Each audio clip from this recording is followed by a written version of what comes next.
बच्चों, नमस्कार। आज की ऑनलाइन क्लास में हम पाइथागोरस प्रमेय जो प्रीवियस लेक्चर्स के अंदर हमने समझी थी उसके ऊपर संबंधित जो समस्याएं हैं एक्सरसाइज 6.5 उसको स्टार्ट करने वाले हैं। पहला क्वेश्चन है, कुछ त्रिभुजों की भुजाएं नीचे दी गई हैं, निर्धारित कीजिए कि इनमें कौन कौन से त्रिभुज समकोण है और इस स्थिति में कर्ण की लंबाई भी लिखिए। तो आइए पहला क्वेश्चन देखते हैं। यहां पर हमारे पास भुजाएं हैं 7 सेंटीमीटर, 24 सेंटीमीटर और 25 सेंटीमीटर। तो सबसे बड़ी भुजा हमारे पास 25 है, तो बड़ी भुजा का वर्ग प्लस में दो छोटी भुजाओं का वर्ग, तो देखिए क्या चीज 625 बराबर में 49 प्लस 24 गुना 24 576, तो 625 बराबर में 9 और 6 15 7 4 11 और 1 12 625 मतलब लेफ्ट हैंड साइड बराबर क्या है, राइट हैंड साइड। इसका मतलब यह समकोण बनेगी। यह है 7 सेंटीमीटर, 24 सेंटीमीटर और ये 25 सेंटीमीटर। यहाँ पे 90 डिग्री का एंगल बनेगा। तो कर्ण फिर कौन सा होगा, सबसे बड़ी भुजा। सबसे बड़ी भुजा क्या होती है, कर्ण होती है। वो कितना है, 25 सेंटीमीटर उत्तर। ऐसे ही दूसरा सम करने वाले हैं। 3 सेंटीमीटर, 8 सेंटीमीटर और 6 सेंटीमीटर। सबसे बड़ी भुजा कौन सी है, 8। उसका वर्ग करते हैं, छोटी भुजाओं का वर्गों का योग करते हैं। 64 9 और 36, ये 64 36 और 9 45। मतलब लेफ्ट हैंड साइड नहीं बराबर किसके, राइट हैंड साइड। ये बराबर नहीं आए तो यह समकोण त्रिभुज की भुजाएं नहीं है। आगे चलते हैं। थर्ड क्वेश्चन, 50 सेंटीमीटर, 80 सेंटीमीटर और 100 सेंटीमीटर। सबसे बड़ी भुजा 100 सेंटीमीटर। इसका वर्ग करें, छोटी भुजाओं के वर्गों का योग करें। 10,000 2500 प्लस में 6400, तो 10,000 0 0 9 8। तो लेफ्ट हैंड साइड बराबर नहीं है राइट हैंड साइड के, तो यह भी तो 50 सेंटीमीटर, 80 सेंटीमीटर और 100 सेंटीमीटर समकोण त्रिभुज की भुजाएं नहीं है। आगे चलते हैं। फोर्थ क्वेश्चन हमारा 13 सेंटीमीटर, 12 सेंटीमीटर और 5 सेंटीमीटर। तो सबसे बड़ी भुजा कौन सी है, 13 का स्क्वायर, 12 का स्क्वायर। छोटी भुजाओं के वर्गों का योग दोनों देखते हैं बराबर हुए या नहीं। 12 गुना 12 144, 25 169 169। दोनों क्या आगे बराबर। इसका मतलब जो कर्ण का वर्ग है बराबर में आधार का वर्ग प्लस लंब का वर्ग इसके बराबर होगी। तो इसका मतलब यह समकोण के, यह समकोण त्रिभुज की भुजाएं हैं। तो यहां पर समकोण बनाकर बता देते हैं। ये 5 सेंटीमीटर, ये 12 सेंटीमीटर और ये 13 सेंटीमीटर। तो कर्ण कौन सा होता है, 90 डिग्री के सामने। तो कर्ण बराबर में 13 सेंटीमीटर। तो क्या इसके अंदर था, हमने चेक करना था बड़ी भुजा का वर्ग अगर दोनों छोटी भुजाओं के वर्गों के योग के बराबर है तो यह समकोण त्रिभुज बनेगी, वरना नहीं बनेगी। Second question, P Q R समकोण त्रिभुज है, कोण पी समकोण है, क्यू आर पर बिंदु एम इस प्रकार स्थित है कि पी एम लंब है, क्यू आर दर्शाइए कि पी एम स्क्वायर बराबर Q M into M R. तो ये देखिए हमारे पास एक समकोण त्रिभुज है जिसका पी कोण क्या है, समकोण, ये क्यू हो गया, ये आर। अब दिया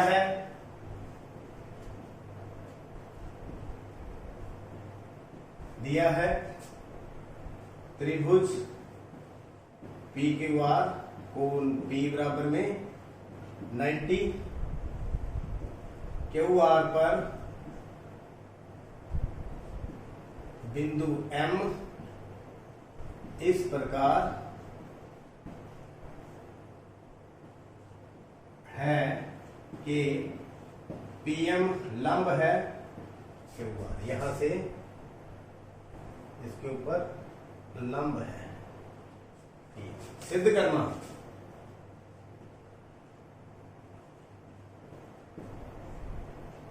करना, P M square Q M M are.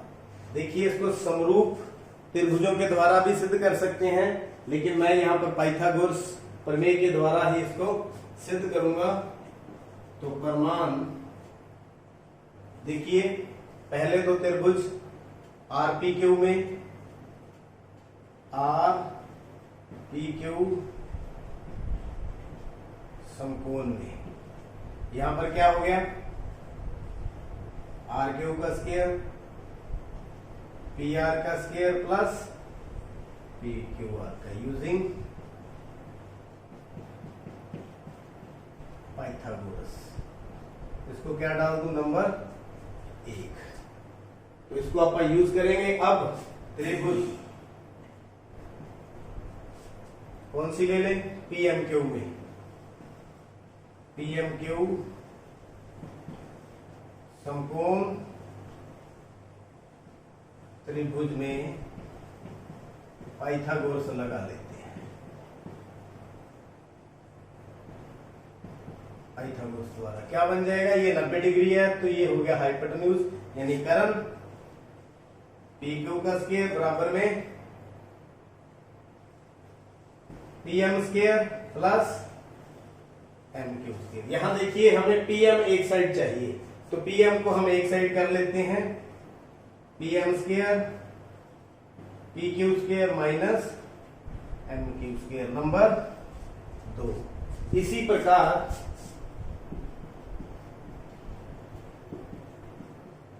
इसी प्रकार समकोण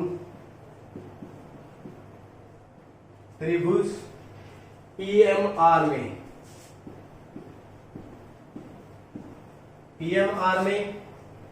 ये हो गया hypotenuse, P R square P M square plus M R square. कौन सी प्रमेय द्वारा, पाइथागोरस प्रमेय। तो यहां से भी आप पी एम स्क्वायर की वैल्यू निकाल लेते हैं, P R square M R square, क्या लिख दूं, नंबर 3। तो जोड़ दें, 2 और 3 जोड़ने पर, तो 2 इधर भी पी एम स्क्वायर है, इधर भी पी एम स्क्वायर है, तो दोनों को जोड़ देंगे तो क्या हो जाएगा, 2 पी एम स्क्वायर। अब इनको जोड़ दें, P R square minus M R square plus P Q square minus M Q square minus M Q square. अब देखिए P R plus P Q, P R plus P Q किसके बराबर है, are Q के square के बराबर। तो इन दोनों की जगह पर क्या लिख देंगे, आर क्यू का स्क्वायर माइनस कॉमन ले लेता हूं, M R square plus M Q का स्क्वायर। तो यहां पर हमने क्या इस्तेमाल कर लिया, यूजिंग 1 यानी 1 के द्वारा।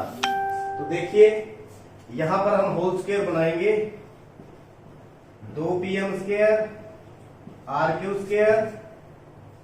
mr प्लस m³ का होल स्क्वायर जब करेंगे तो माइनस 2mr m³, यानी 2mr m³ हमने जोड़ दिया और घटा लिया। जो जोड़ किया वो इसके अंदर मर्ज हो गया, होल स्क्वायर हो गया। होल स्क्वायर होने के बाद mr प्लस m³, mr और m³ क्या बन गया, r³²। 2m² r³², ये क्या बन गया, r³ माइनस 2mr m³। तो देखते जाइए, खोल दें इसको, 2pm² r³² minus r³² minus 2 qm mr ऐसे लिख लें, तो r³ से r³ कट गया, तो pm² यहां माइनस था तो माइनस जब खोलेंगे तो यहां क्या हो जाएगा, प्लस 2 qm mr, 2 से 2 कट गया, तो pm² बराबर qm इंटू mr। तो ये देखिए, यही हमने सिद्ध करना था, इति सिद्धम, इति सिद्धम। जल्दी जल्दी से मैं आपको एक बार फिर रिवाइज कर देता हूं। तीनों में हमने पाइथागोरस लगा दिया, इसमें pmr में और pmq में और pqr में। लगाने के बाद इन दोनों को जोड़ दिया, 2 और 3 को जोड़ने के बाद होल स्क्वायर बना करके वैल्यू पुट कर दी। इस प्रकार हमारा सम पूरा हुआ। देखते हैं थर्ड सम। आकृति में ABD एक समकोण त्रिभुज है जिसमें A कितना है, 90 डिग्री, समकोण है AC परपेंडिकुलर BD।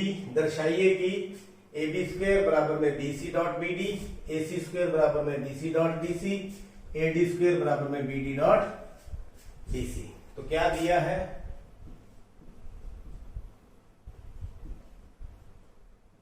त्रिभुज ABD कोण A बराबर में 90 और AC परपेंडिकुलर BD, ये AC परपेंडिकुलर BD। क्या सिद्ध करना है,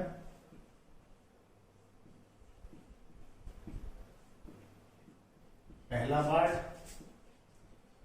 AB² BC डॉट BD, दूसरा part AC² BC dot DC, third part AD² BD dot DC। चलिए पहला हल करते हैं।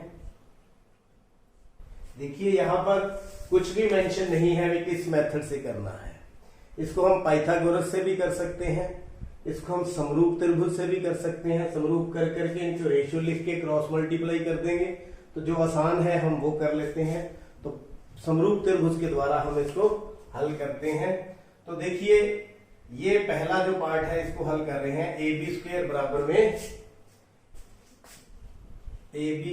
बराबर में BC डॉट BD। तो समरूप त्रिभुजें बनानी है, तो कौन सी समरूप त्रिभुजें बनानी है, थोड़ा मैं आपको रफ वर्क के द्वारा आपको समझाता हूं। ये देखिए AB² बराबर में BC डॉट BD, आप इसको ऐसे लिख सकते हो, AB into AB BC dot BD।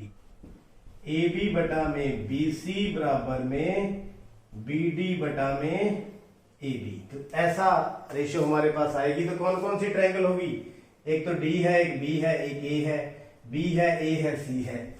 BAC ये वाली होगी और DAB ये वाली होगी। तो कौन सी ट्रायंगल हम इक्वल लाइन ट्रायंगल वाली लेंगे, एक तो ले लें BAD ट्रायंगल BAD तथा ट्रायंगल BCA में। तो कौन जो B है वो क्या है, उभयनिष्ठ। क्या लिखेंगे, उभयनिष्ठ, मतलब क्या है, साझा है।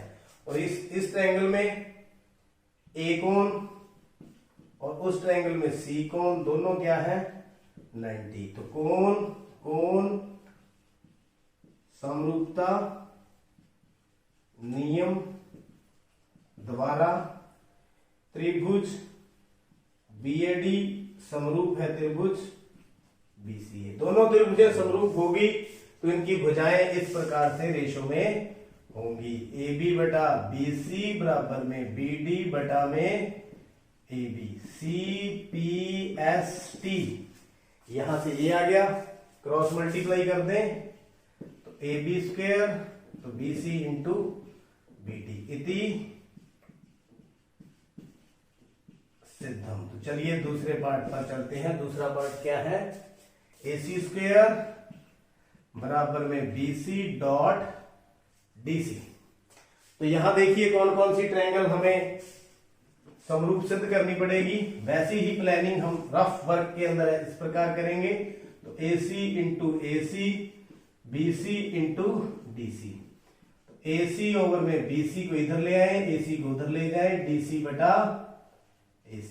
तो ADC, तो ये ट्रायंगल बनेंगे, एक तो ऊपर वाली, एक तो एक नीचे वाली, एक ऊपर वाली एक नीचे वाली। इन दोनों ट्रायंगलों को देखिए, पॉइंट देख लीजिए यहाँ पर AC और D, AC और D, ABC, ABC। तो कौन कौन सी ट्रायंगल हम लेने वाले हैं यहाँ पर? देखिए ट्रायंगल लेने से पहले ये देखिए BAC, तो एक ट्रायंगल ले लेते हैं BAC, तथा दूसरी ट्रायंगल हम कौन सी लेंगे? ACD, ACD। तो ये दोनों ट्रायंगल हमने ले ली। तो लेट करिए एक बार, मैं इसको थीटा लेट कर लेता हूं। तो ये कितना हो गया? 90 माइनस थीटा। तो let DAC is equal to theta. तो CAB कितना हो गया? थीटा। अब ये देखिए तीनों कोणों का योग कितना होता है? 180। तो ये फिर कोण कितना बच गया? 90 माइनस थीटा। ये 90, ये थीटा, ये कितना हो गया? 90 माइनस थीटा। कोण D बराबर कितना हो गया? 90 माइनस थीटा। इसी प्रकार B कितना हो गया? थीटा। तो देखिए इन तीनों का आप सम करके देखिए होगा। तो हम बात कर रहे थे त्रिभुज BAC और ACD की। तो यहां पर देखिए अब कोण DAB बराबर में कितना है? थीटा। और ये किसके बराबर है? B के। आप यहां से देख सकते हैं, ठीक है। इसी प्रकार दूसरा कोण एक 90-90, कोण C बराबर 90। यहां लेट किया था, माना हुआ। तो कौन समरूपता नियम, कौन समरूपता नियम त्रिभुज BAC समरूप है त्रिभुज ACD। तो अब ये दोनों समरूप हैं तो इनकी भुजाओं का अनुपात भी क्या होगा? बराबर होगा। इनकी भुजाओं का अनुपात इस प्रकार से हम लिख देंगे, AC बटा में BC, DC बटा में AC, यहां लिख देंगे CPST। तो क्रॉस मल्टीप्लाई कर दें, DC इंटू BC इति सिद्धम। तो अब रह गया थर्ड पार्ट। तो चलिए थर्ड पार्ट करते हैं, यहां पर कर लेते हैं।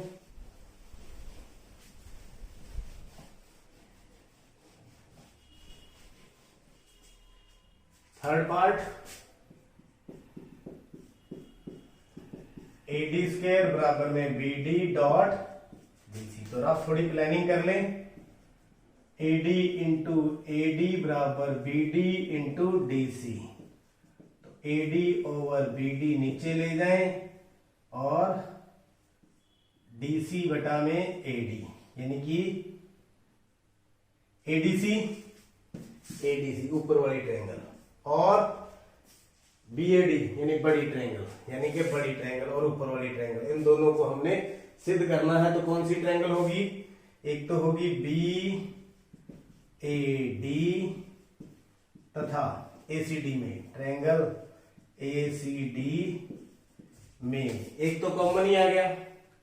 कौन सा कॉमन आ गया इनके अंदर, डी, बराबर में डी उभयनिष्ठ, क्या आ गया, उभयनिष्ठ।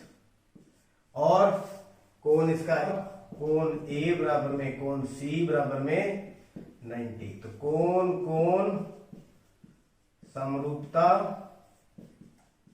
नियम द्वारा त्रिभुज बीएडी समरूप है त्रिभुज एसीडी। जब ये दोनों त्रिभुजें समरूप हो गई तो इनकी भुजाएं भी क्या होंगी, अनुपात में। तो ये जो रफ वर्क हमने पहले से कर रखा है उसके अकॉर्डिंग हम इनकी भुजाओं का अनुपात लिख देंगे, CPST। तो क्रॉस मल्टीप्लाई कर दें, AD स्क्वायर बराबर BD डॉट DC इति सिद्धम। तो उम्मीद करता हूं आज के जो सम थे आपको अच्छी तरह से समझ आ चुके हैं। देखते रहिए, समझते रहिए और चैनल को सब्सक्राइब करें। आपका बहुत बहुत धन्यवाद।